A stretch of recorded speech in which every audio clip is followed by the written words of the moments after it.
Hi అండి, hello అండి. SR లాగ్స్కి వెల్కమ్. ఈరోజు వర్షం పడుతుంది, చాలా చాలా చల్లగా ఉంది. వేడి వేడిగా ఏదైనా తినాలని బజ్జీ చేసుకుందాము. అయినా రొటీన్ బజ్జీ ఎందుకులే అని చెప్పేసి క్రిస్పీ బజ్జీ ఎలా చేయాలి, ఏం కావాలో చెప్తాను. ముందుగా దీనికి కొంచెం శనగపిండి కావాలండి, కొంచెం బియ్యం పిండి, కొన్ని అటుకులు మిక్సీ పట్టుకున్న పొడి, ఆ పొడి. నెక్స్ట్ వచ్చేసి కొంచెం వాము, రుచికి సరిపడా ఉప్పు.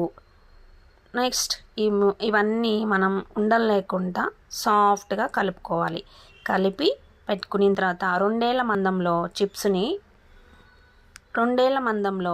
చిప్స్ని మనం కట్ చేసుకోవాలి. కట్ చేసి పెట్టుకుని ఈ పిండిలో ముంచి అందులో వేస్తే క్రిస్పీ బజ్జీ రెడీ అవుతుంది. చూసారా, గోల్డెన్ కలర్ వచ్చి లోపల స్మూత్గా ఉంటుంది, పైన క్రిస్పీగా ఉంటుంది.